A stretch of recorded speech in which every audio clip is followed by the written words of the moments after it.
Hi, President Times Linux here.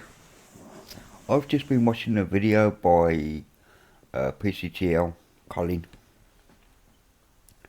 and he was reviewing FerenOS, and specifically his transfer program he does to transfer settings from one desktop to another. And not only that, it seems, and Feren will correct me if I am wrong on this, his original Cinnamon is based on Mint, and yet his Plasma is based on Ubuntu. Now yes, Mint is based on Ubuntu. However, that's totally different. And it is, because Mint has its own tools and Ubuntu has its own tools, although they share the same common repository. So, it didn't go too well at first, but it did in the end. It was a small hitch in the matrix, as they say. But there was a comment in the video, under the video even, and I don't know, I'm not even going to bother opening up the browser, to be honest, to see it. But it was just saying it was just yet another Ubuntu OS, which, okay, it is, fair enough, and there are lots of them. But it's a 17-year-old kid on his like doing this by himself, you know what I mean? And he puts his heart and soul into it. There's a few of us that make respin ISOs off different platforms. There's me, I do OpenBox and the Trinity desktop based on PC Linux OS. It's what I do. And I call it Community PC Linux OS because that's exactly what it is. A community respin of PC Linux OS. I put my time and effort in to make it as nice as I can for the end user before putting it out there. I add the own programs, all that kind of business, I theme it. And yeah, it goes out. There are two others that do it based on Arch. There's Angtech Designs. He does a wonderful deepin with a deepin desktop. He puts his heart and soul into that as well. No problem at all. You got Silent Robot, also does another Arch respin based on Plasma, made for us content creators with OBS installed and VirtualBox and all the business ready to go out the box.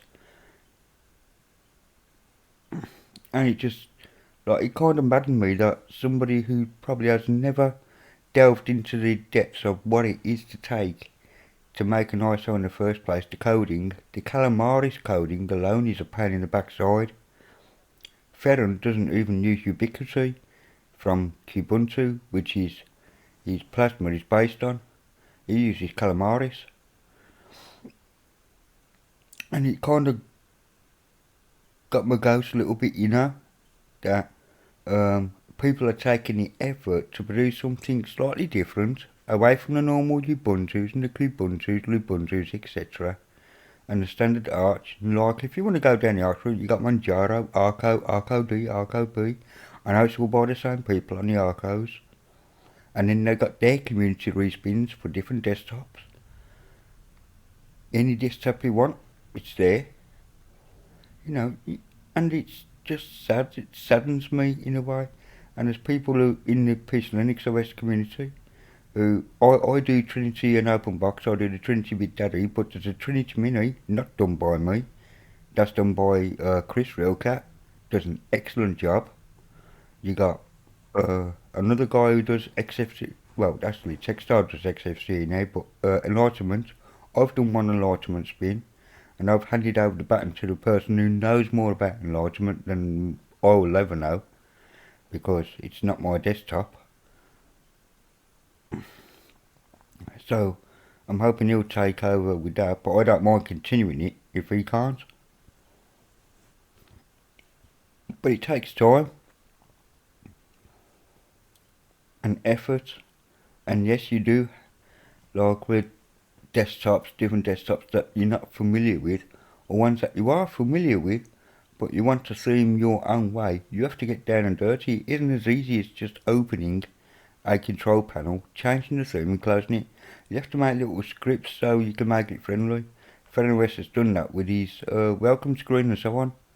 And that other script to convert to from one Mint based to Ubuntu based is not easy. It may seem easy, but he has to change like the theme, make sure the theme goes over. And yeah, in fairness, Colin says like he plays files in to make sure that goes over. But what it doesn't do is change the home folder, it just changes the dot files. And that's fine. But not only does it change the dot files, it converts the theme from GTK to Qt5. I'll let you think about that for a minute. 2 different toolkits that kid's changed, and not only that, he has to change repos, and not only that, he makes his own Debian packages, and he puts them on GitHub. That to me is some talent, you know, for a 17-year-old kid, and for someone just to say in a comment, oh, it's just another Ubuntu, why don't you just install MX? Well, MX is only a rebranded Debian, if you want to walk that way. It's just annoying. You know, but MX isn't just Debian. You know, MX put a lot of effort into their distro. Yes, it's based on Debian, but it's got MX tools in there that, you know, that are really, really great tools. You know, someone's had, you know, coded for that. Antics, which is like part of MX. Another great distro, also based on Debian. Ubuntu, if you want to be really funny about it, so many Ubuntus and MXs, right? Debian distro. Debian's the granddaddy of Ubuntu. Ubuntu, a big corporation worth millions of dollars, by the way, right? Is standing on the shoulders of Ubuntu because most of the code, 90% of the code in Ubuntu is Debian. It's only like certain things that Ubuntu do to make it Ubuntu. Yes, they have their own repos, but they have to go upstream for a lot of the packages from Debian. It's a fact, I'm sorry. Yes, they got their own installer. Yes, they have their own tools. And that's fine, you know, they develop snaps. Not everybody likes snaps, that's fine, you know. But at least the effort went into there. And to me it's just like kind of maddening, you know what I mean? That someone can tear apart us little system builders that just do it out of pure love of it. We're not getting paid, we're not multimillionaires, you know, and you're getting it for nothing anyway.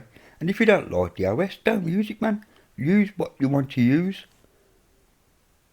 You know? I mean, yeah. Every single Linux has a problem. Every operating system has issues. Fact. It doesn't matter what you're running. You could be running anything from Windows 10, any flavour of Linux, including the independent ones. You'll come across a problem. You'll come across a hiccup because that's just the nature of software. PCTLC, or rather Haiku, you'll run across a problem. So, you know, and these people up on the heart and soul into doing something they love, and then they're releasing it, they're having the courage to release these ISOs into the world. Another one that makes respins based on PC Linux OS is Jimaclaw. He rethemes, he's done some based on my OpenBox.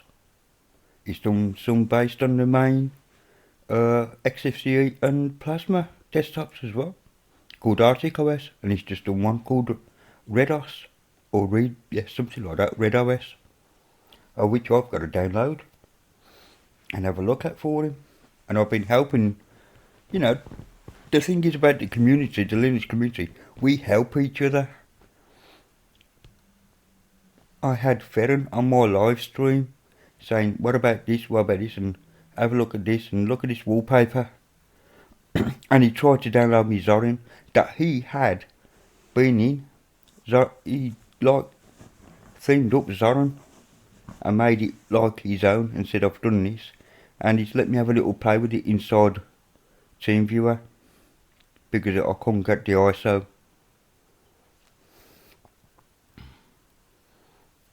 And it's things like that. And for someone just to say, oh, millions, just over exits, you can make it beautiful and gorgeous. Yes, you can. You can. And then there's another guy, Mark Greaves. I do apologise, Mark. He does peppermint. And what he's done with that peppermint is amazing. The only thing, when I first tried peppermint, probably peppermint 7, Mark will tell you, I went into bed and I told him apart about the resizing of some kind of settings window. But that's the only fault I could find on it.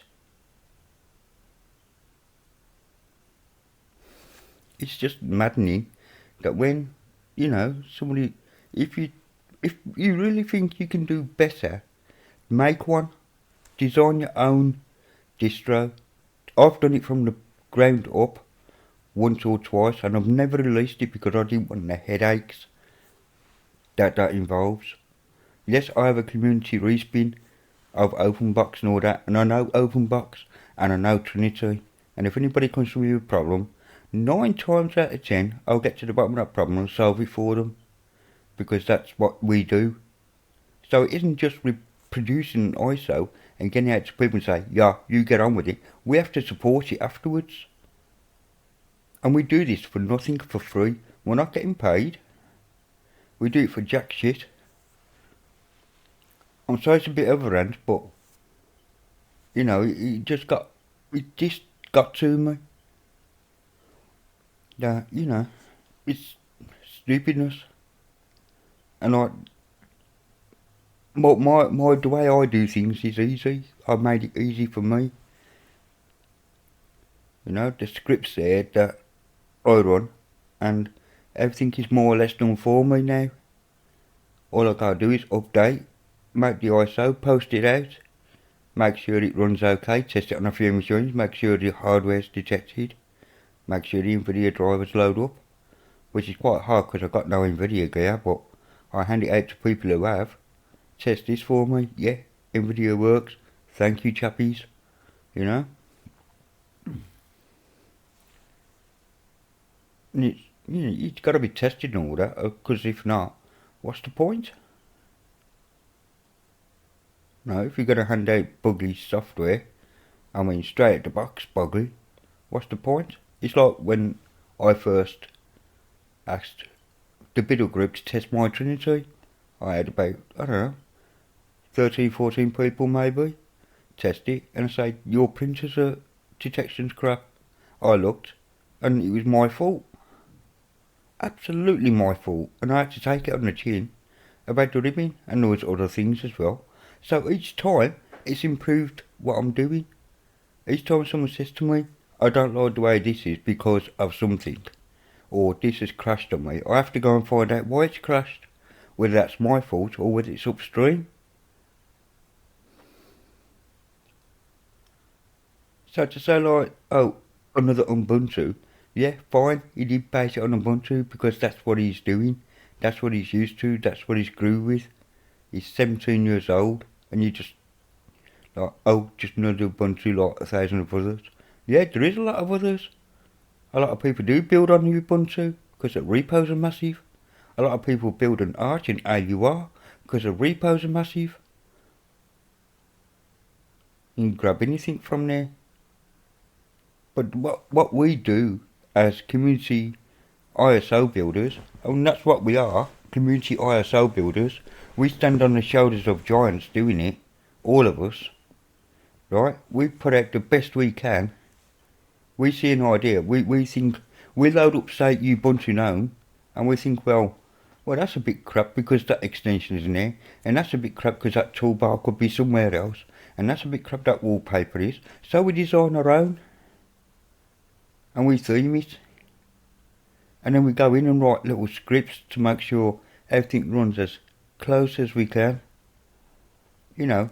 And we even tell our upstreamers, in my case PCTLC, listen, if you do things this way, it comes out really nice. And what you know, sometimes the advice gets taken on board by the big chiefs, by the people who manages all the packages,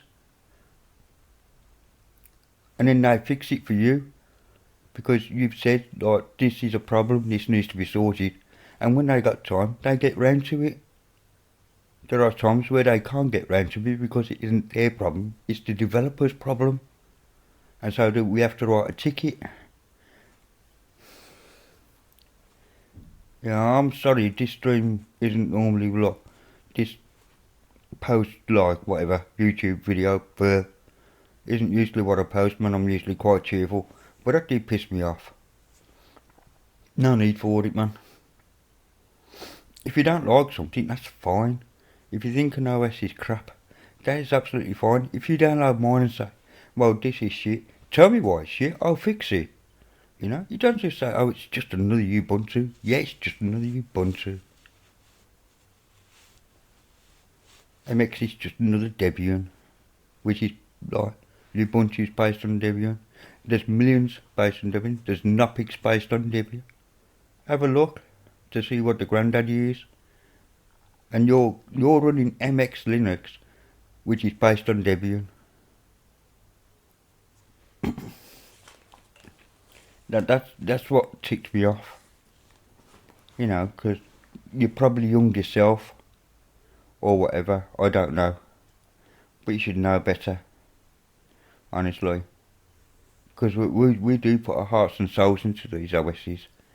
And we love doing it. We're not doing it through begrudgingly. We haven't got a boss. If I was to stop doing this today, no one would be cheesed off. Actually, a couple of people would be cheesed off. But that would be tough shittage. But the thing is, though, I still have to support it. I've got an OS going back 2014, 15. I still have to support that OS. All through the upgrades. Right up until he doesn't use it anymore. Or he decides to go to another distro. Or whatever. Because it's my problem. I built it. That becomes me. That's on me. If there's something wrong with the repos, I'll go to find out what's wrong with the repos, and if I find out someone's packaged something wrong, I can let that person know. I can go upstream. That's my job. And it's Feren's job in the same way. If he finds something wrong with the Ubuntu base, he goes and sees, say, Alan Pope. He's one of the leads there. Or Wimpy. And he can have a chat with them, say, listen, this ain't quite right, like, anything you can do about it. They look into it, and they really do look into it there and then. Alan Pope is great for that. As much as I'm not a Ubuntu user, they do a great job. We looked at Budgie today, and people are saying, well, we don't like this and don't like that about it. And that's fine. The Budgie team will take that on board and improve it for next time. But just to say it's just another Ubuntu, that's just slack. That really is just slack. Anyway, I'm going now. That's my rant over with. Hope you have a pleasant Sunday. And take care.